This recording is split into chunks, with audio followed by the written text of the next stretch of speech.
Lurah.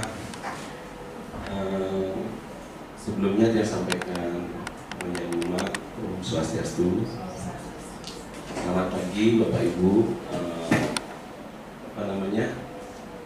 Akan diseminasi dan teman-teman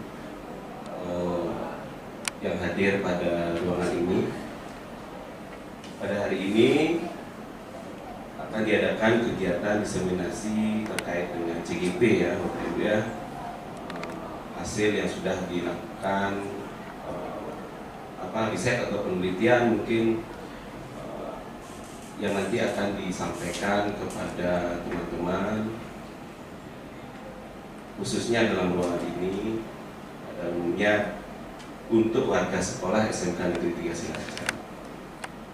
Semoga nanti apa yang telah disampaikan terkait dengan materi yang disajikan itu bermanfaat buat sekolah kita. Jangan sampai nanti hanya sekedar jargon atau ide-ide belaka ya. Di manajemen menginginkan memang pergerakan ibu kepala sekolah sangat gencar untuk membangun sekolah baik dalam hal budaya kerja kita, kemudian sarana, kemudian kedisiplinan siswa juga,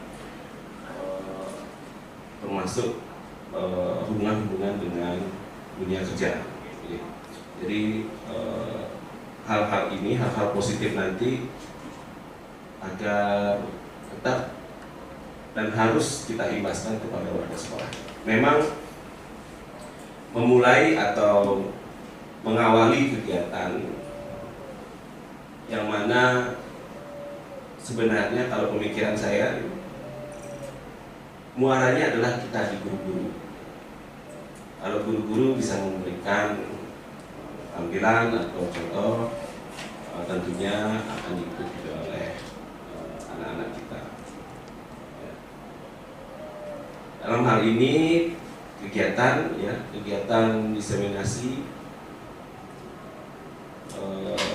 saya mewakili ibu kepala sekolah karena berhalangan hadir akan membuka kegiatan ini. Semoga bermanfaat buat kita semua. Ya. Atas Asung Wari Nugraha, kegiatan ini kita buka dengan mengucapkan Om Abikenam Astul Misna. Ya demikian mungkin yang bisa sampaikan Bapak Ibu ya. Jadi kegiatan ini secara resmi terbuka. Oke.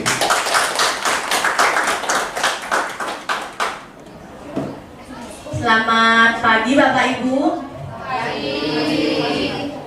Jadi terima kasih sudah meluangkan waktunya bisa hadir di ruang pertemuan ini dalam rangka sharing session. Perkenalkan, nama saya Ketut Manis Santi Purnami, salah satu guru BK di SMK Negeri 3 Singaraja, merupakan salah satu calon guru penggerak angkatan 11 Kabupaten Buleleng. Jadi sebelumnya saya ucapkan panjang umat dulu nih. Om Swastiastu. Saya menyampaikan pandangan dulu deh ya untuk mengawali sharing kita pada kali ini. Setelah menyampaikan pandangan baru kita ke ice breaking ya, supaya beda polanya dengan yang lain. Jadi saya memiliki pandangan bahwa Tuhan itu tidak mewajibkan kita untuk sukses, tetapi Tuhan mewajibkan kita untuk terus berusaha. Jadi ini pandangan yang saya pegang. Jadi selama 33 tahun saya hidup, jadi ini menjadi acuan saya bagaimana saya ke depan bisa terus berusaha agar bisa memaksimalkan setiap pekerjaan-pekerjaan yang saya lakukan. Tentu saja dengan peran Tuhan yang selalu membersamai saya agar segala hal yang saya usahakan dapat dimudahkan untuk kedepannya. Oke, untuk selanjutnya kita ice breaking dulu ya Bapak Ibu ya. Oke, mungkin dari tadi sudah ngerasa pegel duduk, capek habis ngajar. Jadi simpel saja ice breaking yang akan saya sampaikan pada pagi kali ini, yaitu biasanya Bapak Ibu membuat angka tentu dengan menuliskan ya Bapak Ibu ya. Menuliskan angka 1, menuliskan angka 2, menuliskan angka 3, angka 4, angka 5 dan seterusnya. Jadi pada pagi hari ini saya ingin Bapak Ibu itu menuliskan angka dengan goyangan kepala, dengan gelengan kepala. Oke, saya berikan contoh dulu Bapak Ibu ya. Jadi untuk angka 1, saya akan menggerakkan kepala saya. Jadi posisinya itu seperti ini. Itu untuk angka 1 ya. Untuk angka 2, oke. Untuk angka 3,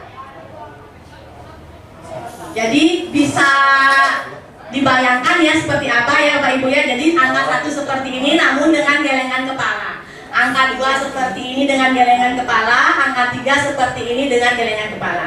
Oke, bisa diuji cobakan dulu ya Bapak Ibu ya, seperti yang saya contohkan tadi. Yuk silakan mulai dari angka 1. Oke, bagus sekali. Angka 2. Oke, luar biasa. Angka 3. Ya, bagus. Angka 4.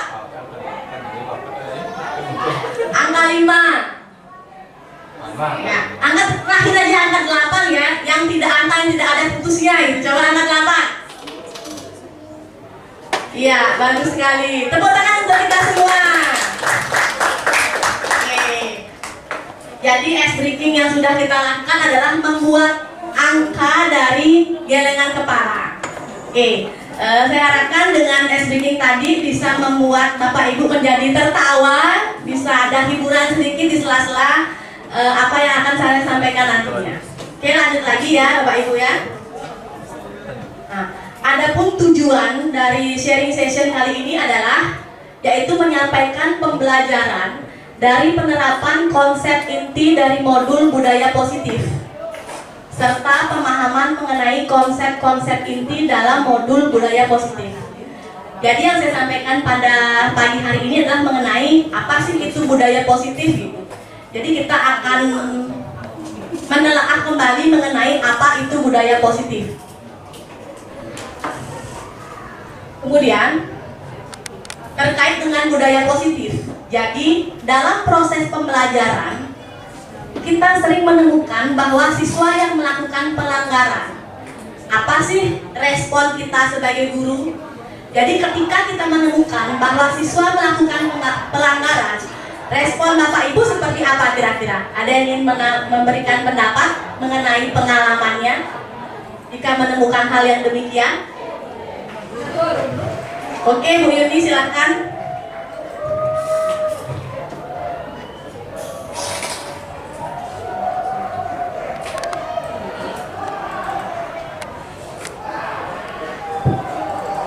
Baik, terima kasih. Kalau saya menemukan siswa yang melakukan pelanggaran itu, pertama pasti menegur ya. Menegur, kemudian menanyakan kenapa sih kamu melakukan pelanggaran ini. Mungkin sekali itu sih.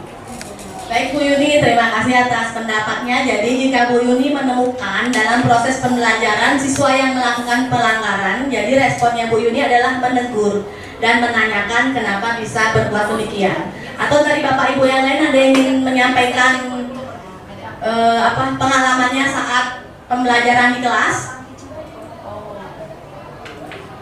Ya silakan Pak Dewa.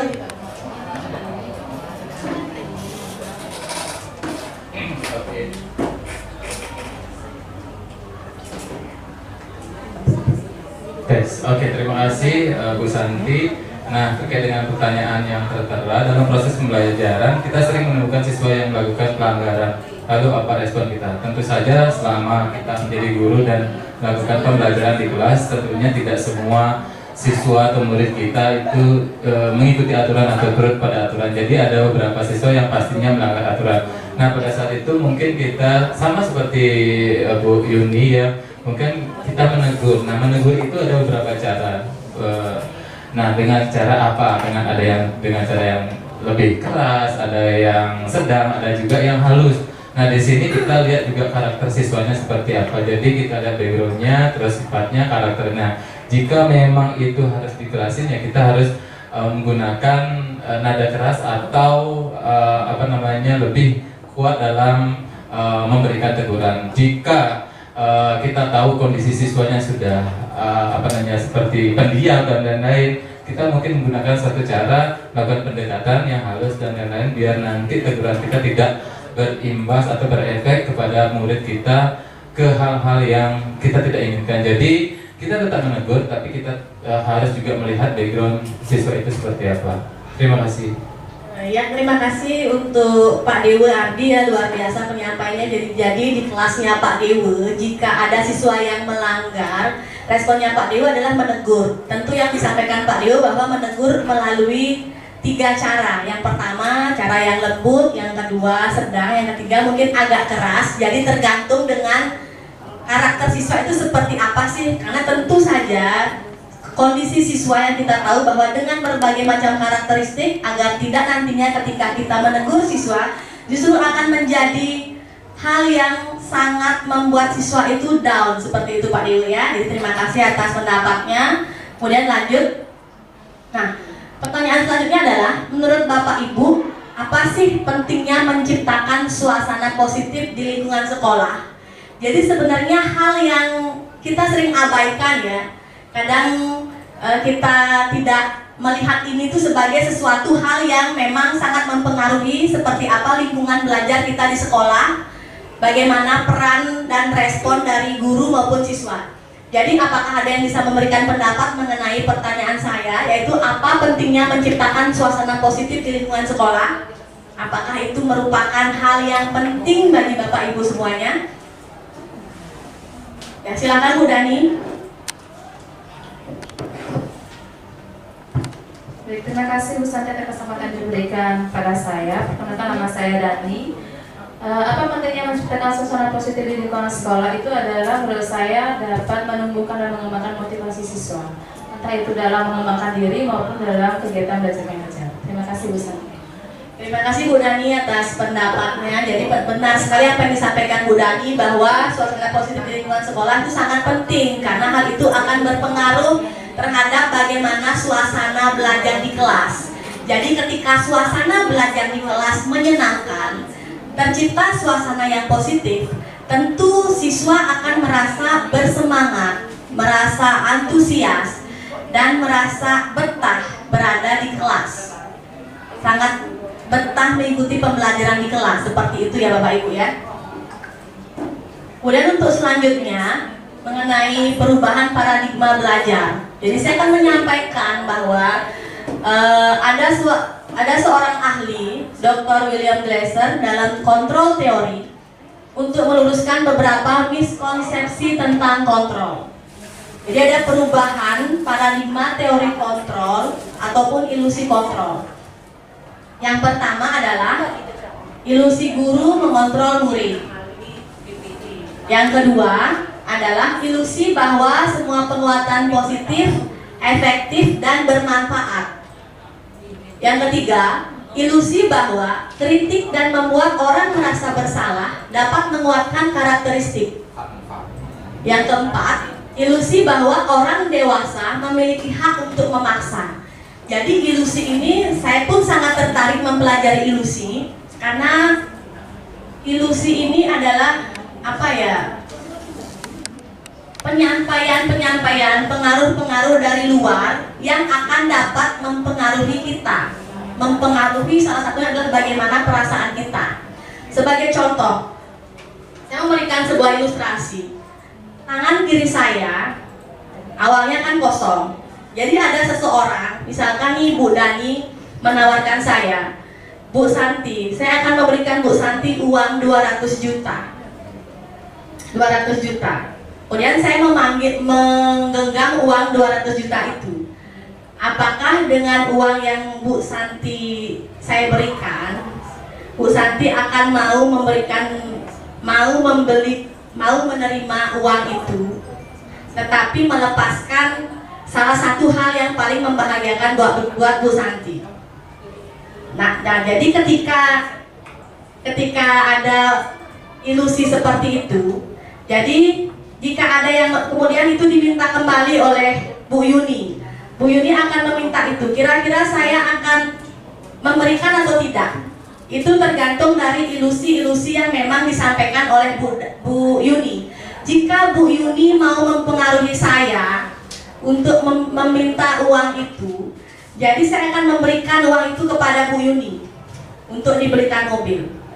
Jadi itu adalah merupakan ilusi itu adalah merupakan pengaruh-pengaruh yang disampaikan oleh orang luar, oleh teman kita, sahabat kita yang memberikan pengaruh sehingga kita terpengaruh oleh hal-hal yang dikatakan tadi. Contoh kedua adalah ketika seseorang itu memanggil saya dan mengatakan bahwa mengkritik saya, melihat saya dari sudut pandang yang berbeda. Tentu saja jika kita terpengaruh oleh ilusi itu, kita akan menjadi down secara mental. Misalkan Bu Santi jelek, Bu Santi itu suka ngomongin orang, Bu Santi perbuatannya tidak terpuji. Jika ada ilusi-ilusi seperti itu dan kita merespon itu, kita terpengaruh akan apa yang disampaikan oleh teman kita tadi, maka itu akan membuat kita down secara mental. Mengerti Bapak Ibu? Oke, jadi seringkali ilusi-ilusi dapat membuat diri kita itu menjadi tidak nyaman. Ya, kalau orang-orang itu menyampaikan hal positif kepada kita. Namun jika negatif, itu akan berdampak yang sangat luar biasa kepada diri kita sendiri. Maka dari itu, perlunya itu kita meluruskan beberapa ilusi-ilusi itu agar kita tidak terbawa oleh ilusi yang disampaikan oleh orang terdekat kita. Jadi bisa menjadikan diri kita lebih survive. Jadi untuk selanjutnya, bagaimana seseorang bisa berubah dari paradigma stimulus respon kepada pendekatan teori kontrol. Jadi ada seorang ahli yang bernama Stephen R. Covey mengenai prinsipal Hunter Leadership tahun 1991. Bila kita ingin membuat kemajuan perlahan, sedikit-sedikit, ubahlah sikap atau perilaku Anda. Namun, bila kita ingin memperbaiki cara-cara utama kita, maka kita perlu mengubah kerangka acuan kita.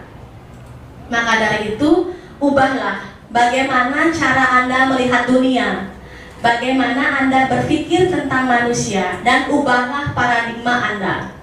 Skema pemahaman dan penjelasan aspek tertentu tentang realitas. Jadi di sini yang dibahas tentang perubahan kita melihat sisi sudut pandang dari apapun yang terjadi di hidup kita.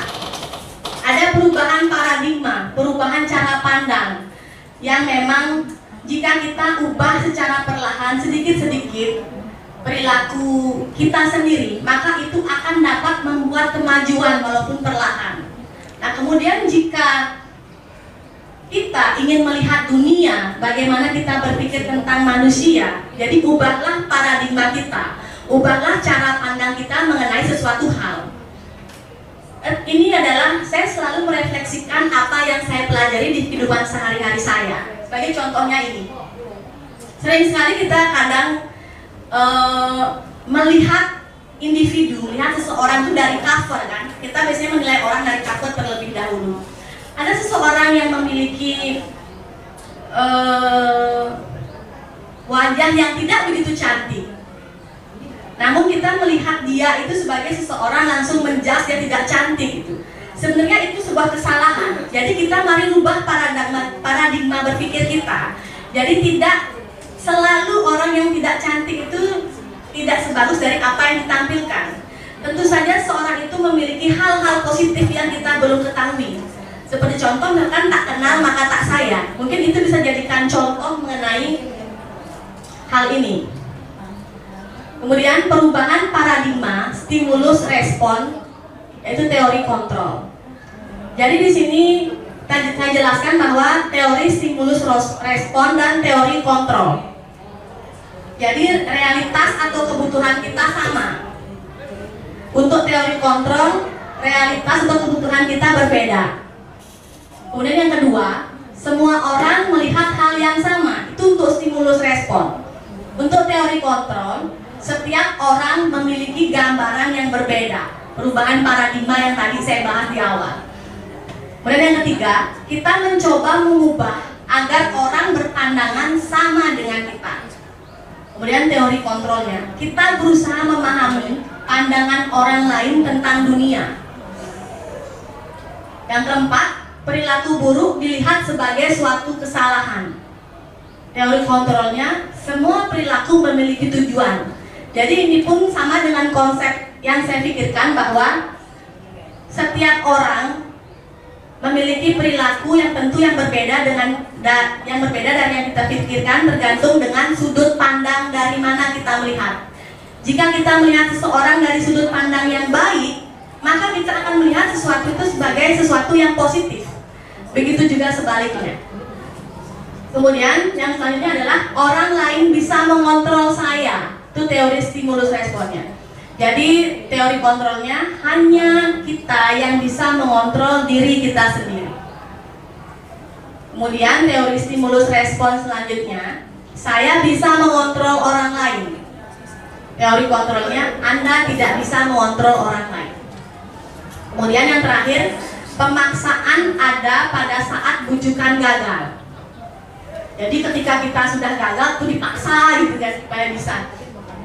Kemudian teori kontrolnya adalah kolaborasi dan konsensus menciptakan pilihan-pilihan baru. Jadi Bapak Ibu bisa dilihatnya langsung di slide bahwa teori stimulus respon merupakan model berpikir menang atau kalah. Jadi ada dua hal yang dibandingkan, menang atau kalah. Kemudian teori kontrol adalah model berpikir menang-menang. Jadi melihat sesuatu dari sisi positif. Melihat sesuatu dari sisi positif yang artinya dia itu optimis. Optimis dengan apa yang terjadi dalam hidup seseorang itu adalah selalu dengan berpikiran positif. Selanjutnya kita akan membahas tentang disiplin positif. Tadi di awal saya sempat menanyakan bagaimana suasana belajar yang positif. Sekarang saya akan membahas tentang disiplin positif. Jadi untuk mengawali, menurut Bapak Ibu, apa sih yang dimaksud dengan disiplin positif? Tentu setiap orang punya cara pandang yang berbeda mengenai apa itu disiplin positif. Mungkin ada yang ingin berpendapat? Ya silakan Bu Irma. Bu Parma minta tolong.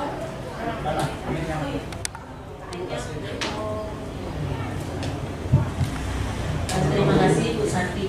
Kalau menurut saya disiplin positif, misalnya pada saat kita melakukan suatu kegiatan atau berkata-kata, contohnya datang tepat waktu, yang kita lakukan setiap hari, setiap saat itu yang kita berikan kepada siswa, kita pun mengajarkan pada diri kita sendiri dulu, baru memberikan kepada siswa seperti itu.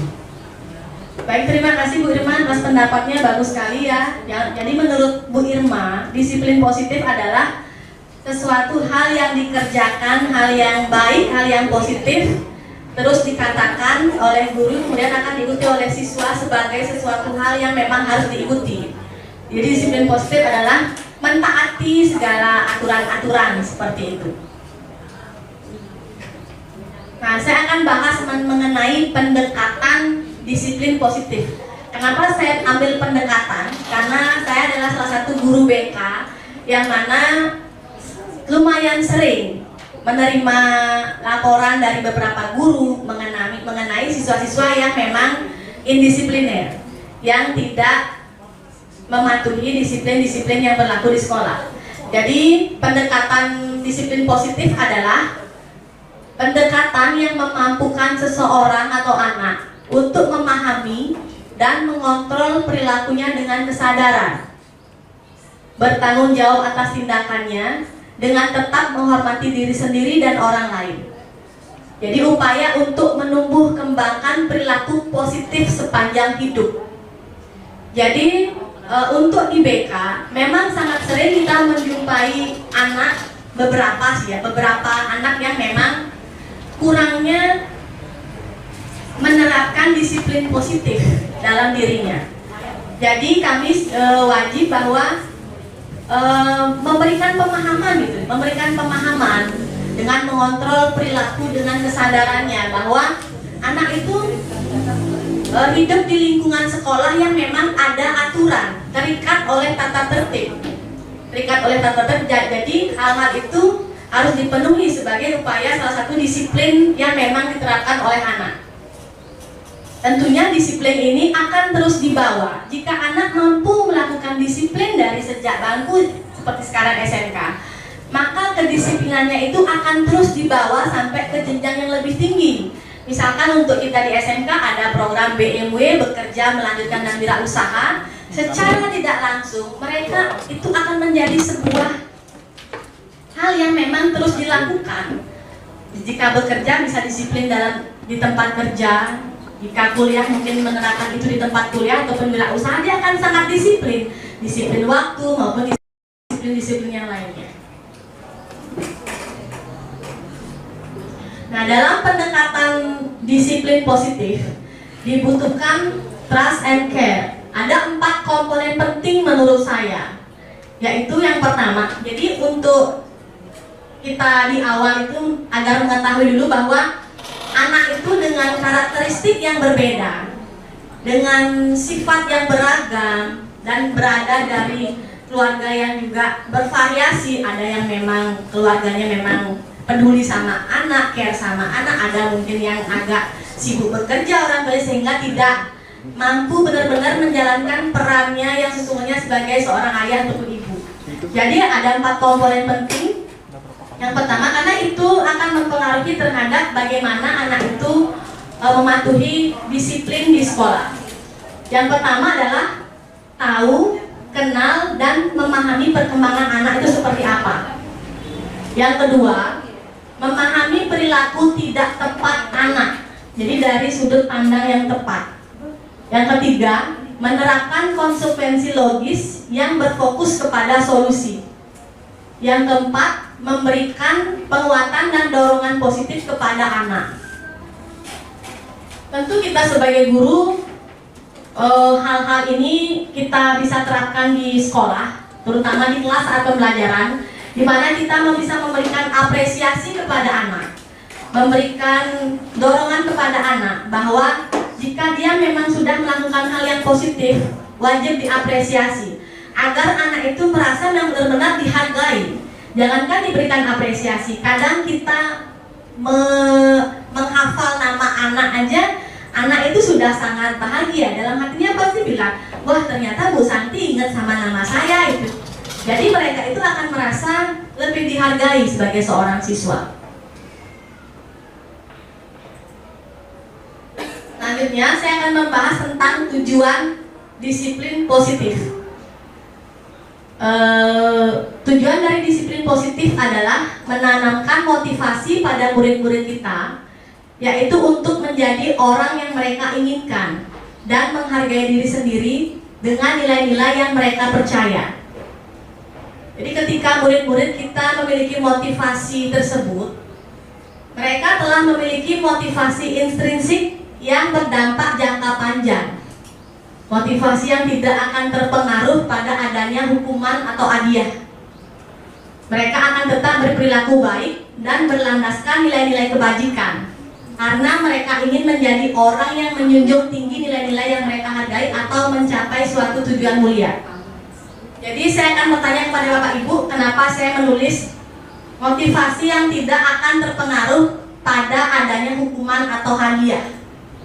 Jadi sering kita lakukan bahwa ketika di kelas, ketika anak-anak bisa mengerjakan soal, contohnya soal ulangan, jadi ketika kita memberikan hadiah, kira-kira itu akan berdampak positif nggak untuk perkembangan anak?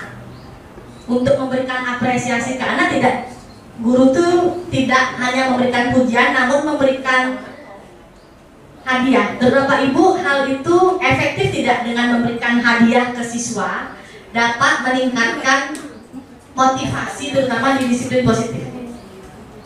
Ada yang mau berpendapat?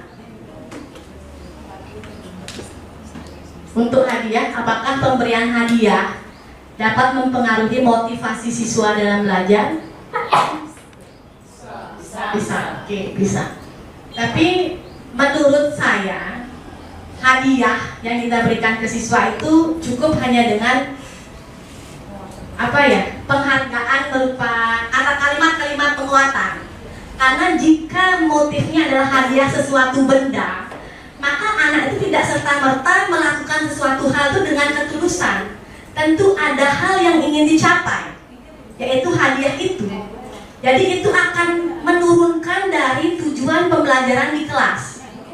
Karena tujuannya adalah, wah saya mau jawab biar saya dapat hadiah, tidak peduli saya mendapatkan jawaban itu dari mana. Apakah saya akan mencontek, apakah saya akan membuka Google, dan seperti itu. Kalau menurut saya adalah pemberian hadiah kurang pas diberikan ke siswa untuk meningkatkan motivasinya. Jadi dia ada tujuan yang lain. Jadi ada hal lain yang menyertai dia mau belajar, itu dengan hadiah. Namun pembelajaran dikatakan berhasil jika kita bisa memberikan penguatan aja, penguatan apresiasi. Nah, kamu luar biasa, kamu sudah sangat bagus. Menurut saya seperti itu. Sharing sedikit Bu Santi. Ya. Bahwa menurut saya Bisa di ini. Ya, silakan Bu Juni. baik, mumpung ingat. Jadi saya menyimak bahwasannya Bu Santi menyampaikan pemberian hadiah itu kurang pas. Tapi kalau menurut saya kita lihat konteksnya. Kalau misalnya anak itu dia berprestasi membawa nama baik lembaga, misalnya ajang tingkat nasional, itu patut kita apresiasi berupa barang tidak masalah. Ya kan, seperti yang sudah terjadi dan kita lakukan di sekolah kita. Tapi kalau misalnya untuk tujuan pembelajaran di kelas, bisa jadi tidak kita berikan dengan berupa barang atau penghargaan yang sifatnya berlebihan. Tapi kalau misalnya anak-anak itu kita pancing pemberian penghargaan dalam hal membawa nama lembaga, itu saya pikir tidak masalah. Jadi semakin banyak anak-anak yang bersemangat, jadi tidak masalah jika kita membuat seperti sayembara gitu ya. Siapa yang mampu gitu kan, kemarin ada disampaikan siapa yang anak-anak yang disiplin, tidak pernah bolong absennya, kemudian tugas-tugasnya juga dikumpulkan dengan baik, kemudian dia mengikuti aturan tata tertib dari kamu sampai semuanya, itu kan diberikan reward kan. Nah, jadi menurut saya kita lihat konteksnya seperti apa. Terima kasih. Baik Bu Juni, terima kasih atas sharingnya. Kan tadi itu memang yang saya bahas tentang di kelas. Bagaimana di kelas itu agar tidak terjadi gaduh jadinya, karena anak-anak tuh masih tidak adil. Kok dia aja dapat hadiah, kok dia aja dapat apresiasi, sedangkan saya juga bisa. Jadi hal itu bisa membuat kecemburuan sosial dari teman-temannya. Yuk selanjutnya, contoh penerapan disiplin positif. Jadi saya menggambarkan sebuah situasi. Jadi sebuah situasi yaitu peserta didik mengotori meja dengan sengaja. Tentu hal ini adalah sesuatu yang kelihatan sepele bagi Bapak Ibu ya. Namun ketika ini terjadi di salah satu siswa di jenjang SMK, tentu mereka sudah punya paradigma yang berbeda. Jadi terkadang saya kasih ilustrasi sedikit bahwa ada siswa laki-laki 2 orang. Sebenarnya mereka itu sudah saling kenal karena sering ketemu di sekolah. Namun karena saling lihat, saling pandang, saling tatap, itu bisa terjadi pertengkaran. Jadi hal itu yang saya temukan di BK. Jadi sebenarnya tidak ada masalah-masalah apa mereka. Namun hanya karena saling pandang, saling lihat, itu ternyata mereka saling tersinggung. Akibatnya adalah apa? Mereka bertengkar. Padahal tidak ada hal yang memang mereka perebutkan, tidak ada hal yang mereka memang membuat berseberangan argumen atau seperti apa. Jadi saya ilustrasikan juga dalam sebuah contoh. Jadi situasinya adalah peserta didik mengotori meja dengan sengaja. Jadi berhubungan dengan kesalahannya adalah konsekuensi logisnya membersihkan meja yang sudah dikotori. Itu konsekuensi. Jadi hukuman yang tidak tepat yang biasanya diberikan, kadang itu sudah guru tuh kadang kan makel, diberikan hukuman yaitu berdiri di depan kelas. Kemudian untuk poin yang kedua, respectful atau menghormati anak. Konsekuensi logisnya adalah tidak membentak anak. Mungkin hal ini bisa jadi direfleksikan untuk diri kita sendiri ya, karena ini konteksnya adalah siswa yang saya maksud. Jadi terkadang ketika kita belajar di kelas, tidak serta-merta kita tidak menyadari dengan tidak sengaja bahwa kita membentak siswa. Jadi hal yang kita lakukan itu adalah itu merupakan hukuman juga bagi siswa ternyata. Jadi hukuman tidak tepat adalah membentak anak dan langsung menyalahkan. Apalagi seperti ini, langsung membentak anak dan menyalahkan di depan teman-temannya. Tentu anak tersebut akan mengalami down secara mental jika anak itu memiliki karakter yang memang pendiam, karakter yang introvert. Tapi jika anak itu memiliki karakter yang misalkan luwes, lebih pede, agak barbar sedikit, dia mungkin memiliki respon yang berbeda dari hal yang bentakan yang dia terima. Kemudian ketiga adalah logis. Jadi konsekuensi logisnya adalah yang dibersihkan hanya meja yang dikotori. Jadi tidak menutup kemungkinan mungkin meja yang dia kotori adalah meja sebesar ini. Jadi kita ketika ketumpahan oleh sesuatu hal, kan pastinya tidak adil ketika anak itu membersihkan seluruh meja yang lebarnya segede gaban ini gitu. Jadi yang dia bersihkan adalah hanya meja yang kotor, hanya bagian yang kena kotor saja. Jadi hukuman tidak logis yang saya sampaikan tadi adalah membersihkan semua meja. Mungkin hal itu terlihat sepele, namun bagi diri anak, kebetulan saya sendiri di BK yang sangat amat memperhatikan bagaimana psikologis anak. Apa yang kita lakukan akan sangat amat berdampak terhadap bagaimana anak itu ke depannya. Jadi sebisa mungkin kami di BK dalam menyampaikan hal apapun tentu melakukan refleksi dulu. Jadi melakukan refleksi dulu sebelum kita menyampaikan itu kepada anak. Jadi dialogisnya adalah konsekuensi logis berdiskusi dengan anak. Mengapa ia melakukan itu? Karena dia mengotori meja dengan sengaja. Beda halnya dengan tidak sengaja. Berempati dan mengajak itu untuk melihat apa sih dampak yang terjadi ketika anak itu mengotori meja dengan sengaja. Kemudian hukuman yang tidak tepat, langsung memberikan perintah pada anak untuk membersihkan meja. Jadi secara spontan, harusnya kita kan mengajak diskusi dulu si anak. Pasti ada penyebabnya. Kita mencari tahu dulu seperti apa sih perasaannya sehingga anak itu melakukan hal demikian, mengotori meja dengan sengaja.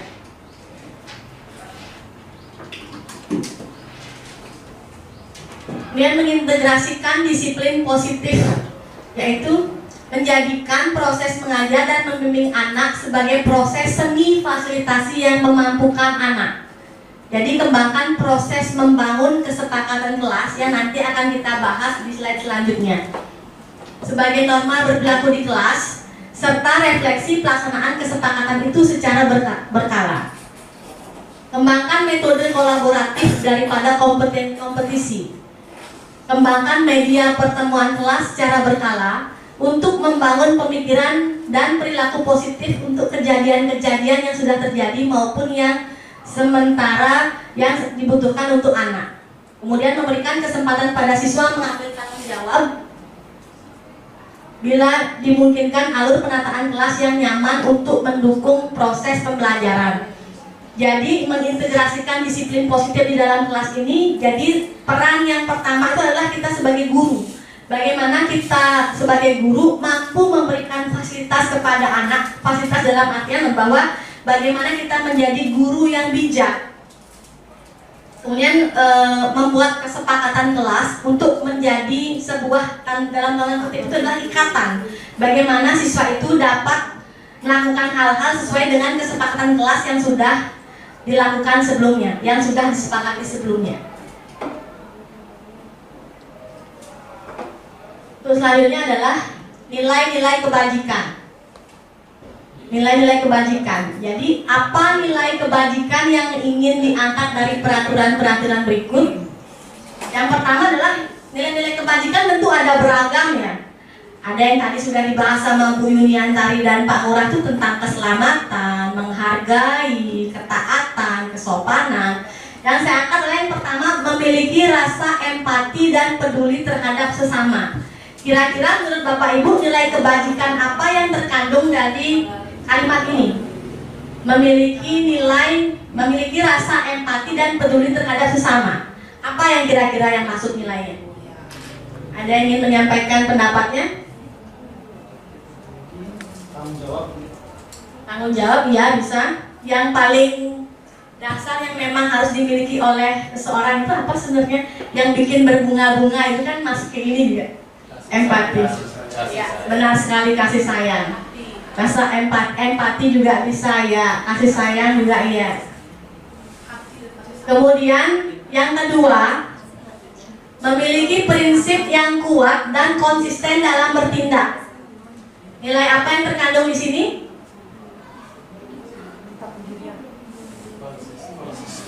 Konsisten ya. Apalagi yang masuk, yang kita pegang itu sebagai seorang guru itu memiliki apa yang penting?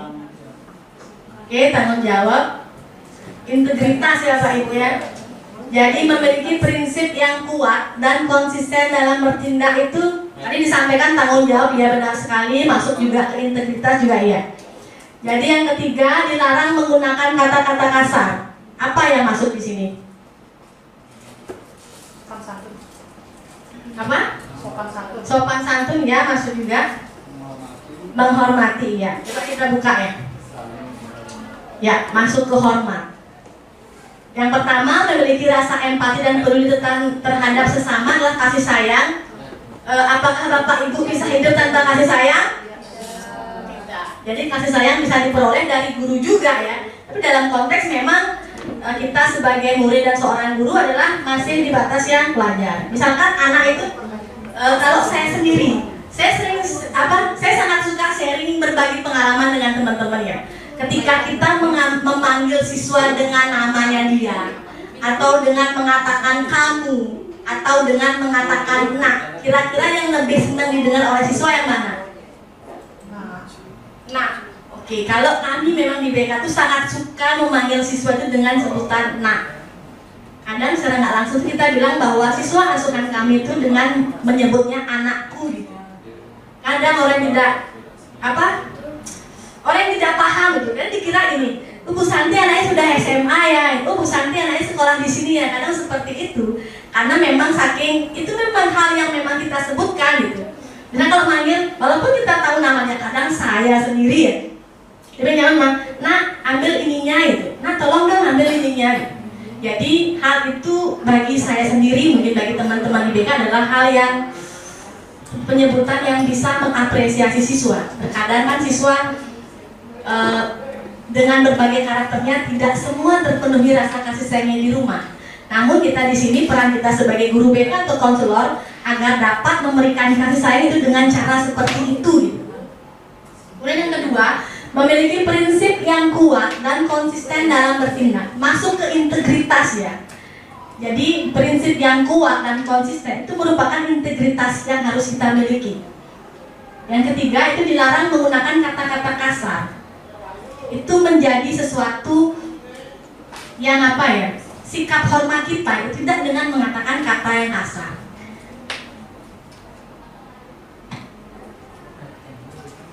Nilai-nilai kebajikan yaitu yang pertama, beriman, bertakwa kepada Tuhan Yang Maha Esa dan berakhlak mulia. Apakah murid-murid kita di sini sudah menunjukkan perilaku yang pertama, Bapak Ibu? Oke, sudah. Dalam konteks apa nih kira-kira? Setiap jam memulai. Silakan Bu perannya.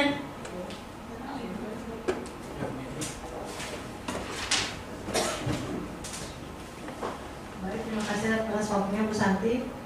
Jadi untuk yang pertama mengenai beriman, bertakwa kepada Tuhan Yang Maha Esa dan berakhlak mulia, menurut saya sekolah kita sudah melakukan ini. Yang pertama bisa kita lihat dari sebelum kita mulai pelajaran itu, kita sudah melakukan yang namanya Fitri Sandi kalau yang beragama Hindu. Kemudian setiap Raina Purnama kita selalu mengikuti kegiatan tersebut. Bukan hanya agama Hindu saja, untuk yang selain agama Hindu pun yang Muslim kan ada setiap kegiatan hari Jumat mereka akan melakukan kegiatan tersebut.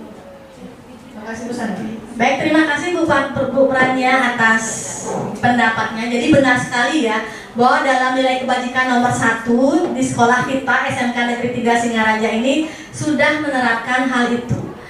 Terbukti dengan setiap hari dilaksanakan secara konsisten puji Trisandia di pagi dan siang hari. Kemudian saat upacara-upacara keagamaan tidak hanya di satu agama saja, namun semua agama juga melakukan aktivitas yang sama untuk di hari-hari besar keagamaan.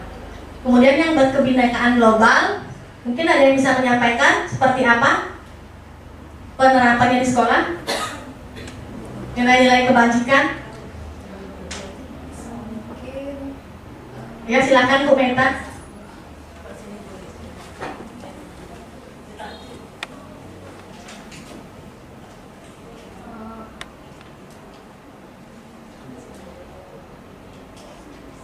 Mungkin nilai kebinekaan global ini bisa tercermin dari pada saat kita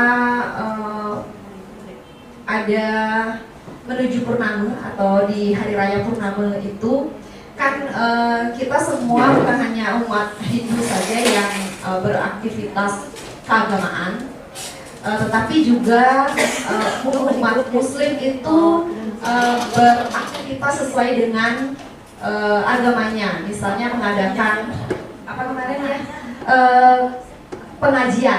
pengajian, terus untuk umat yang lainnya seperti Kristen juga ada pertemuan, budayanya juga seperti itu. Mungkin itu yang mencerminkan kebinekaan global di sekolah kita. Terima kasih. Baik, terima kasih Bu Meta. Benar sekali ya, kita sendiri sudah mengalami di sini bahwa nilai-nilai kebajikan berkebinekaan global sudah terlaksana. Terbukti pada hari besar agama, tidak hanya satu umat mayoritas saja yang melaksanakan kegiatan keagamaan, namun di seluruh agama, seluruh umat Islam juga, Kristen, Buddha dan sebagainya, semua beraktivitas. Jadi nilai kebajikan yang ketiga bergotong royong, nilai kebajikan yang keempat adalah mandiri, yang kelima bernalar kritis, dan yang terakhir adalah kreatif. Ini juga masuk ke dimensi profil belajar Pancasila. Kemudian kita akan lanjut ke 5 kebutuhan dasar manusia. 5 kebutuhan dasar manusia. Kebutuhan dasar manusia adalah segala sesuatu yang kita lakukan untuk mendapatkan apa yang kita inginkan. Jadi seluruh tindakan yang kita lakukan memiliki tujuan tertentu, dan semua usaha terbaik yang kita lakukan adalah dalam rangka agar kebutuhan dasar kita dapat terpenuhi dengan baik. Jadi ada 5 dasar kebutuhan manusia. Adalah yang pertama adalah merupakan kebutuhan dasar ya, bertahan hidup. Yang kedua adalah rasa kasih sayang dan rasa diterima. Yang ketiga adalah penguasaan. Yang keempat adalah kebebasan. Yang terakhir adalah kesenangan.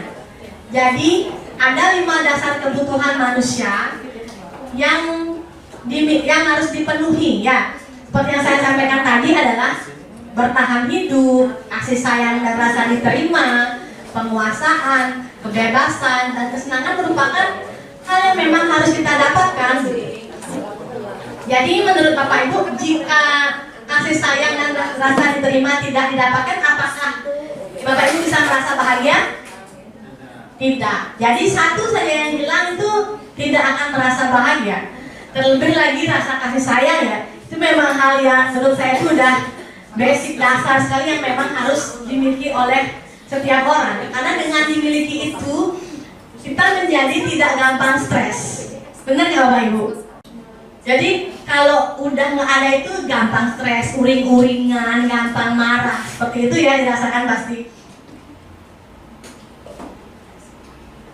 Jadi saya paparkan mengenai 5 kebutuhan dasar manusia. Yang pertama adalah bertahan hidup. Jadi berhubungan dengan makanan, pakaian, tempat tinggal, keamanan dan kesehatan. Jadi hal dasar yang memang menjadi kebutuhan pokok itu yang saya bilang ya, kebutuhan pokok.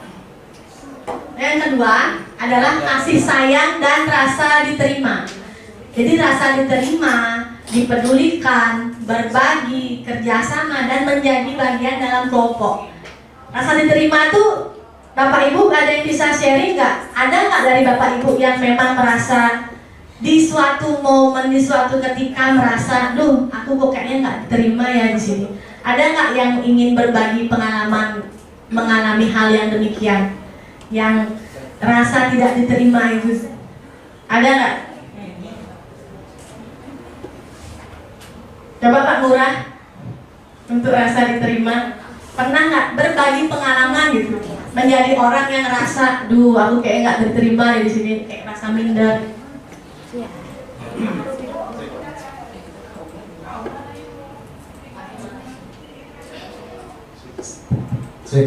Baik, terima kasih Bu Santi sudah memberikan kesempatan kepada saya terkait dengan 5 kebutuhan dasar manusia, salah satunya yaitu rasa kasih sayang dan rasa diterima ya. Kalau di dalam kehidupan sehari-hari di sini mungkin saya mengalami seperti itu, terutama pada saat proses pembelajaran berlangsung. Di sana ada siswa yang diam saja. Nah, inilah tugas saya sebagai seorang guru menjajaki. Ternyata setelah jajaki anak tersebut, mereka ingin memiliki rasa diterima kalau dibandingkan dengan sebagai guru itu memperhatikan siswa yang unggul seperti itu. Mungkin itu harus beri pengakuan seperti itu. Nah, inilah tugas kita sebagai guru. Nah, Santi, terima kasih bisa mungkin Bapak Ibu guru yang lain mungkin punya pengalaman, silakan. Baik, terima kasih Pak Lurah atas sharingnya, itu pengalamannya di kelas dalam proses belajar mengajar. Yaitu Pak Lurah menemukan bahwa terdapat siswa di kelas yang agak diem karena merasa minder, merasa rendah diri, merasa tidak diterima. Dan untuk yang ketiga, yaitu penguasaan. Penguasaan di sini terkait dengan harga diri, keinginan untuk dianggap memimpin, berprestasi, diakui dan didengar. Jadi hal ini juga hal yang mesti kita miliki ya. Jadi untuk semua orang juga mesti memiliki di penguasaan. Yang keempat adalah kebebasan. Kebebasan di sini adalah konteksnya mandiri, memiliki pilihan, mencoba hal baru dan mampu mengendalikan arah dirinya. Yang terakhir adalah kesenangan. Kesenangan yaitu bermain, humor, antusias dan tertawa.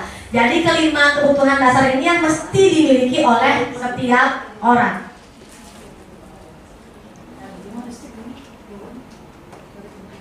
Contoh tindakan yang mungkin ditunjukkan oleh siswa di kelas. Yang pertama, bertahan hidup. Yang pertama adalah meminta izin untuk makan atau minum di luar waktu yang ditentukan, terutama jika merasa lapar atau haus.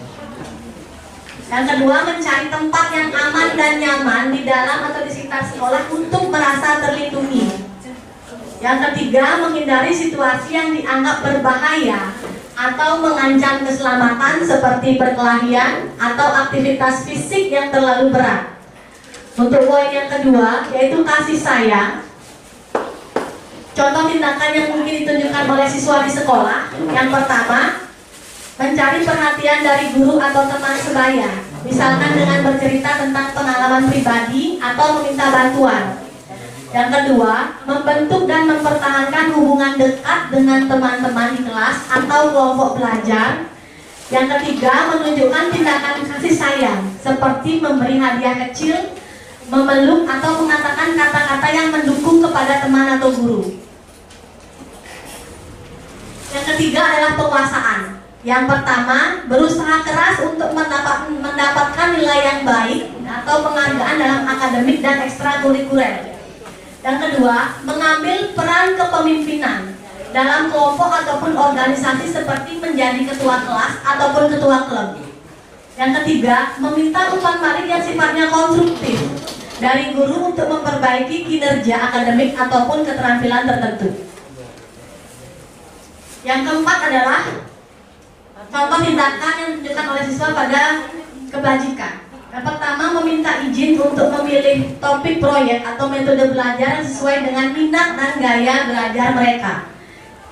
Yang kedua, menunjukkan keinginan untuk memiliki jadwal yang lebih fleksibel atau kesempatan untuk bekerja secara mandiri.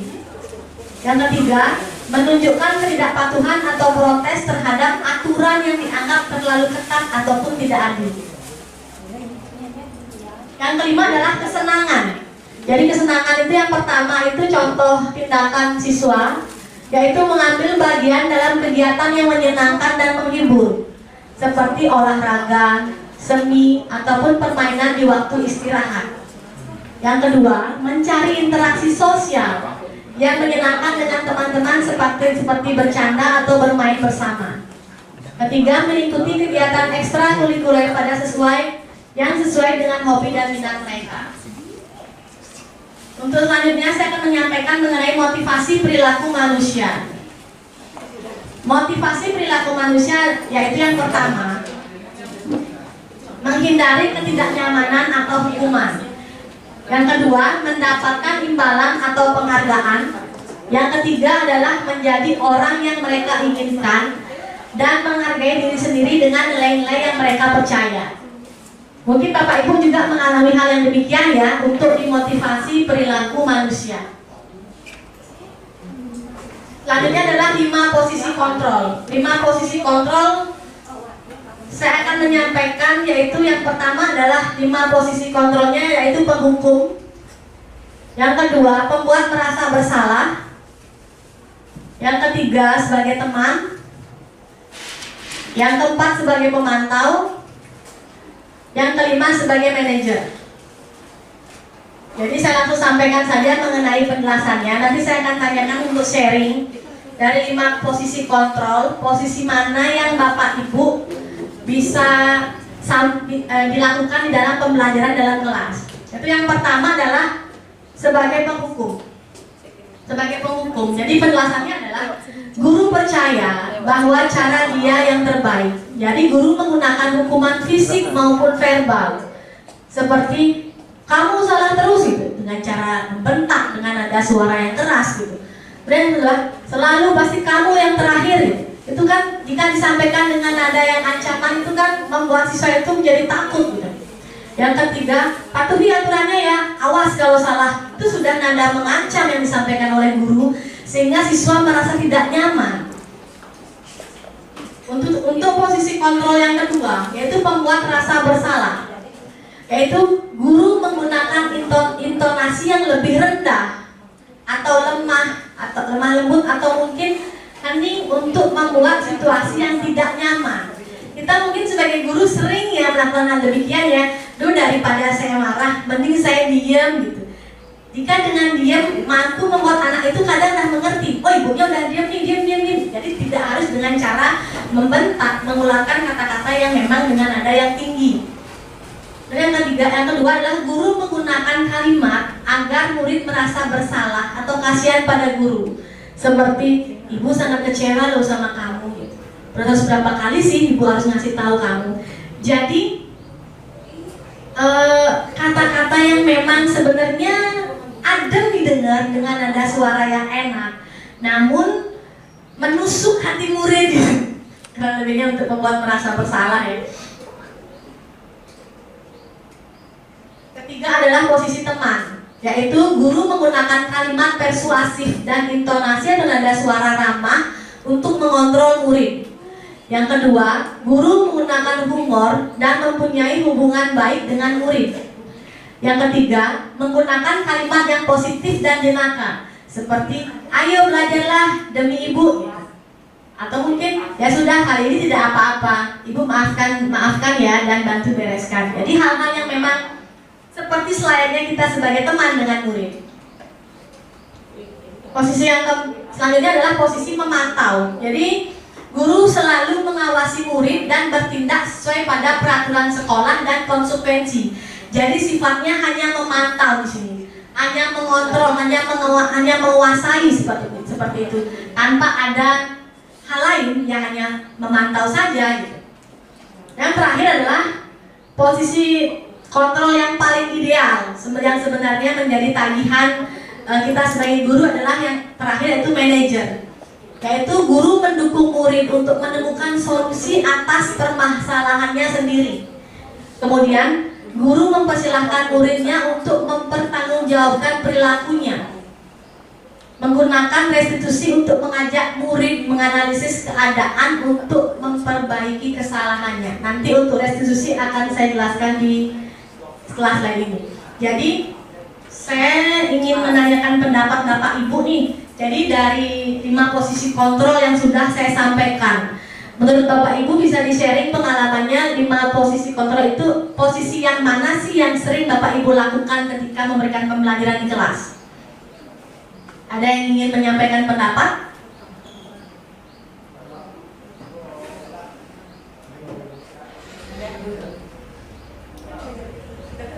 Ya, ada yang mau berpendapat? Ya, silakan Bu Irma. Terima kasih. Kalau saya di sini posisinya masih sebagai seorang guru yang suka marah-marah, karena saya juga di Pembina OSIS, belum mengetahui keadaan siswa, karakter siswa, sudah langsung memarahinya. Tetapi dengan waktu terus berjalan, saya melakukannya atau melihat siswa itu dengan memberikan kesabaran. Gus, masukkan bajunya. Gus, jangan bermain HP di dalam kelas, itu sudah mengajar. Nanti saatnya ibu selesai mengajar atau memberikan pengarahan selama 15 menit, saya kasih Anda bermain HP untuk menonton video atau YouTube. Seperti itu, Bu Santi. Baik, terima kasih Bu Irma. Jadi Bu Irma sudah menyampaikan ya hal yang sudah dilakukan, berada di posisi yang mungkin yang kedua ya, pembuat merasa bersalah ya Bu Irma. Kalau saya bilang menghukum kan tidak hanya dengan kata-kata saja, jadi pembuat merasa bersalah karena mungkin sudah mangkal sama siswanya Bu Irma ya. Ya mungkin nanti Bu Irma bisa mengkolaborasikan atau merubah ke posisi kontrol yang paling ideal, yaitu posisi kontrol manajer di kelas. Kemudian yang selanjutnya adalah keyakinan kelas. Ya, kita akan bahas keyakinan kelas. Keyakinan kelas adalah pernyataan-pernyataan universal yang dibuat dalam bentuk kalimat positif yang disepakati bersama oleh guru dan murid untuk menjadi pedoman dalam bersikap dan berperilaku di kelas. Sebelumnya saya sudah paparkan mengenai keyakinan kelas bahwa hal itu akan menjadi pengikat. Kenapa menjadi pengikat? Bahwa karena sebelumnya siswa dan guru di kelas sudah menyepakati, sudah meyakini apa-apa yang menjadi keyakinan kelas yang ada di kelas mereka, yang agar menjadi ikatan agar siswa dapat memahami itu, memateri itu saat pembelajaran di kelas. Saya mengambil salah satu pendapat para ahli, yaitu menurut dosen tahun 1998, yaitu suatu keyakinan akan lebih memotivasi seseorang dari dalam atau memotivasi secara intrinsik. Seseorang akan lebih tergerak dan bersemangat untuk menjalankan keyakinannya daripada hanya sekedar mengikuti serangkaian peraturan. Kenapa keyakinannya saya garisi biru dan peraturannya? Karena keyakinan adalah merupakan hal yang memang harus kita sepakati seperti yang tadi sudah kita lakukan di kelas. Anak akan cenderung mentaati keyakinan yang sudah dibuat sendiri, yaitu dengan kata-kata positif tentunya, daripada peraturan yang memang sudah dibuat di suatu kelas. Perbedaan keyakinan kelas dan peraturan kelas. Jadi untuk keyakinan kelas, kalimatnya itu adalah positif, mengacu dari dalam individu tersebut, dan lebih bersifat abstrak. Kemudian peraturan kelas atau kontrak belajar mencantumkan larangan-larangan dan sanksi-sanksi yang dapat menciptakan atmosfer yang kurang positif. Kemudian berasal dari luar individu dan bersifat konkret dan rinci. Jadi Bapak Ibu bisa disimak perbedaan keyakinan kelas dan peraturan kelas. Peraturan kelas ada banyak sekali ya, jadi saya hanya menampilkan beberapa saja. Peraturan kelasnya itu yang pertama, jangan datang terlambat, jangan membuang sampah sembarangan, tidak boleh berbicara sembarangan, tidak boleh tidur di kelas, tidak boleh bermain HP, tidak boleh makan di kelas, tidak boleh merokok, tidak boleh berkelahi, dan harus mengumpulkan tugas tepat waktu.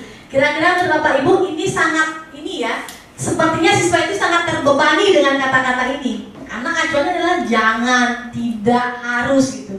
Jadi mari kita simak untuk kalimat positifnya dan dirubah jadi kalimat positif. Dengan datang tepat waktu, itu akan lebih enak didengar. Jadi siswa menjadi tidak takut gitu dengan kalimat-kalimat yang sebelumnya saya tampilkan, yang dengan bahasa jangan, harus, tidak boleh.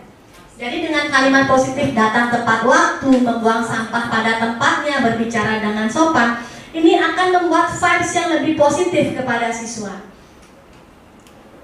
Kemudian prosedur penyusunan keyakinan kelas, saya sampaikan ada 6 step, dari step 1 sampai step 6. Jadi yang pertama, Bapak Ibu mungkin sudah melakukan keyakinan kelas ya di kelas, tentu sudah mengetahui seperti apa step-step yang memang harus dilakukan dalam menyusun keyakinan kelas, yang seperti yang saya tampilkan di slide, bisa disimak.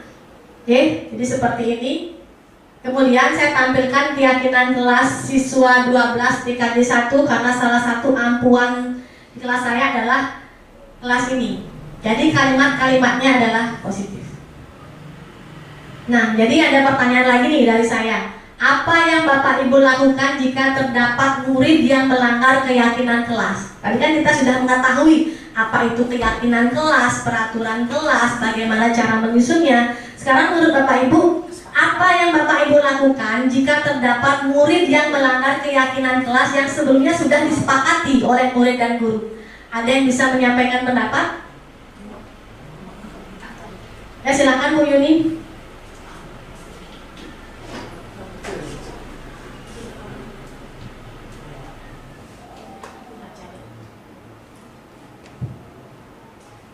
Baik, terima kasih.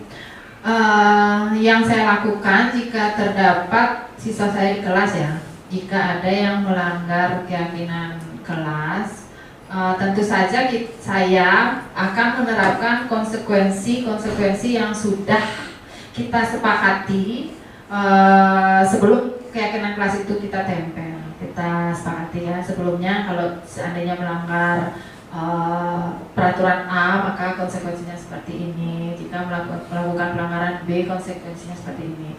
Kita terapkan konsekuensi sesuai dengan kesepakatan bersama. Terima kasih. Baik Bu Yuni, terima kasih, luar biasa sekali ya pendapatnya dari Bu Yuni bahwa jika terdapat murid yang melanggar keyakinan kelas tentu akan dibalik oleh Bu Yuni karena sebelumnya dalam kelas sebelum menyusun kesepakatan kelas sudah menyusun konsekuensi apa sih yang akan dilakukan jika terdapat siswa melanggar. Jadi itu bisa menjadi acuan bagi siswa sebenarnya, bagaimana komitmen siswa untuk tidak melanggar apa yang menjadi keyakinan kelas yang telah disusun di kelas. Selanjutnya adalah hukuman dan konsekuensi. Jadi kita akan bahas mengenai ini ya, yaitu hukuman adalah identik dengan cara untuk mewujudkan kontrol terhadap perilaku seseorang agar sesuai dengan apa yang kita inginkan. Misalkan, ketika siswa tidak mengerjakan PR, maka kita memintanya berdiri di depan kelas agar tidak mengulangi lagi perbuatannya. Itu adalah salah satu hukuman ketika siswa tidak mengerjakan PR, berdiri di depan kelas. Tapi saya yakin Bapak Ibu tidak ada yang demikian di kelas ya. Dan yang kedua adalah konsekuensi. Konsekuensi adalah dampak yang harus diterima dari sebuah tindakan. Misalkan ketika siswa merusak buku milik temannya, maka ia harus diharuskan untuk menggantinya. Jadi hanya mengganti, tidak memberikan hukuman terlebih hukuman fisik. Selanjutnya adalah perbedaan hukuman dan konsekuensi. Jadi seperti tabel yang sudah saya jelaskan di slide bahwa hukuman adalah sesuatu yang menyakitkan yang harus terjadi. Kemudian membuat anak sakit fisik maupun hati untuk jangka waktu yang lama. Menurut saya ya, sharing lagi ya, berbagi pengalaman saya selaku guru BK, bahwa membuat anak sakit fisik maupun hati, mungkin untuk fisik tidak ya, kami tidak pernah memberikan hukuman fisik. Namun untuk hati, jadi jangan sekali-kali kita membuat siswa itu sakit hati dengan apa yang kita sampaikan.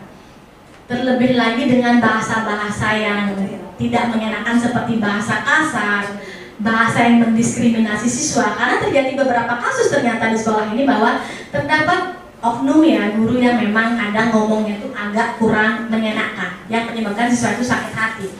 Karena juga hal itu terasa sangat remeh, mata ketuaan lain galak. Itu terkadang memang hal-hal yang tanpa kita sadari itu bisa merusak mental anak. Jadi untuk pemulihannya pun juga dalam jangka waktu yang lama. Kemudian anak jadi membenci kedisiplinan karena hukuman itu. Kemudian adanya paksaan, mendorong anak menyakiti diri sendiri, konsep diri yang buruk, anak belajar untuk menyembunyikan kesalahannya karena takut sama hukuman itu. Jadi marah, rasa bersalah, dipermalukan, merasa tak dihargai. Itu adalah mengenai hukuman, seperti apa sih hukuman itu gitu. Jadi konsekuensi adalah sesuatu yang memang harus terjadi gitu. Seperti dijelaskan di awal bahwa ketika murid merusak buku maka dia harus mengganti. Jadi lebih logis ya. Yang kedua, membuat anak merasa tidak nyaman dalam jangka waktu yang pendek, hanya mengingatkan sifatnya sementara.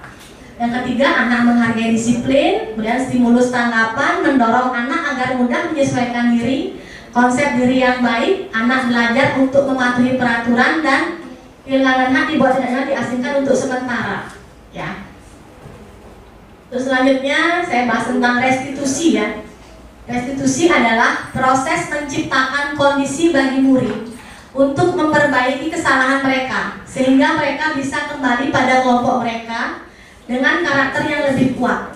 Jadi restitusi juga merupakan proses kolaboratif yang mengajarkan murid untuk mencari solusi untuk masalah mereka dan membantu murid berpikir tentang orang seperti apa yang mereka ingin menjadi, tujuan kuliahnya seperti apa, dan bagaimana mereka harus memperlakukan orang lain. Itu menurut Gosen tahun 2004.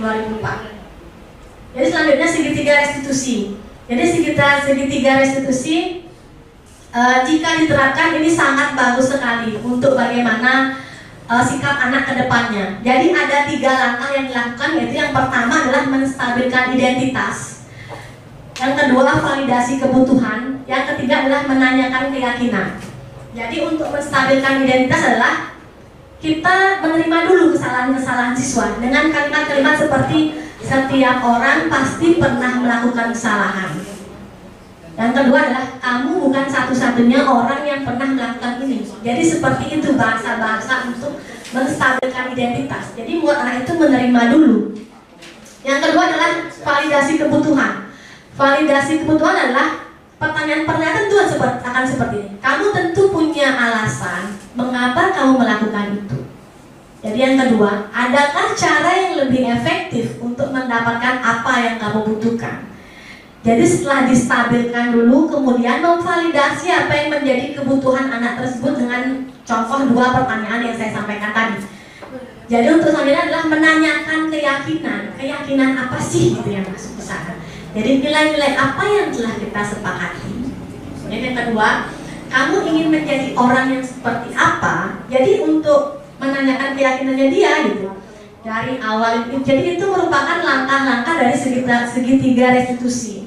Saya yakin Bapak Ibu sudah menerapkannya di pembelajaran kelas, namun mungkin belum melewati step by step yang telah saya sampaikan tadi. Yang pertama adalah menstabilkan identitas, seperti yang saya sampaikan tadi. Contohnya yaitu yang pertama, merubah orang yang gagal karena telah berbuat kesalahan menjadi orang yang sukses. Dengan pertanyaan yang saya sampaikan tadi, bahwa menerima dulu apa yang menjadi alasan dia melakukan itu kita dukung dulu gitu. Saat dalam kondisi emosional, otak tidak mampu berpikir rasional, kita perlu menstabilkan identitas anak untuk membantu dengan tenang mencari solusi untuk menyelesaikan permasalahan. Contohnya yang saya tadi bilang bahwa berbuat salah itu tidak apa-apa nak, kemudian tidak ada manusia yang sempurna. Saya juga pernah melakukan kesalahan demikian. Kita bisa menyelesaikan ini. Jadi seperti ini adalah contoh kalimat menstabilkan identitas. Kemudian yang kedua, langkah selanjutnya adalah validasi kesalahan. Jadi menurut teori kontrol adalah semua tindakan manusia, baik atau buruk, pasti memiliki maksud atau tujuan tertentu. Memahami dan menemukan kebutuhan dasar yang mendasari tindakan anak, yaitu berbuat kesalahan. Contohnya adalah, padahal kamu bisa melakukan yang lebih buruk dari ini ya, padahal hal yang lakukan itu sudah buruk gitu. Tapi kita tenangkan dengan kalimat-kalimat seperti ini. Kemudian menanyakan keyakinan. Menanyakan keyakinan adalah menuntun anak agar dapat berperilaku sesuai dengan nilai-nilai yang dipercaya, serta menjadi pribadi yang mereka inginkan. Jadi ketika murid sudah menemukan gambaran masa depannya, guru dapat menuntun anak agar tetap fokus pada gambarannya. Jadi melalui segitiga restitusi ini kita dapat mewujudkan mereka menjadi murid yang merdeka. Mereka mampu menyelesaikan masalah dengan motivasi internal dan tanggung jawab terhadap pilihannya. Contohnya adalah apa yang kita percaya sebagai ketua, sebagai kelas atau keluarga. Kedua, apa nilai umum yang telah kita sepakati, seperti itu. Ya, itu penyampaian materi dari saya Bapak Ibu ya. Jadi telah saya sampaikan mengenai budaya positif, posisi kontrol. Ya, jadi saya mengambil kutipannya Ki Hajar Dewantara karena awal saya mempelajari kurikulum, mengikuti program guru penggerak. Hal dasar yang memang diberikan pada modul 1.1 adalah Ki Hajar Dewantara. Jadi saya sangat tertarik dengan apa-apa yang memang menjadi filosofi dari Ki Hajar Dewantara. Yang mana adalah di mana ada kemerdekaan, disitulah harus ada disiplin yang kuat. Sungguh pun disiplin itu bersifat self-disiplin, yaitu kita sendiri yang mewajibkan kita dengan sekeras-kerasnya. Tetapi itu sama saja.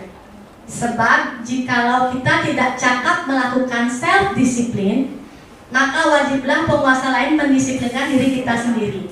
Dan peraturan demikian itulah harus ada dalam suasana yang merdeka.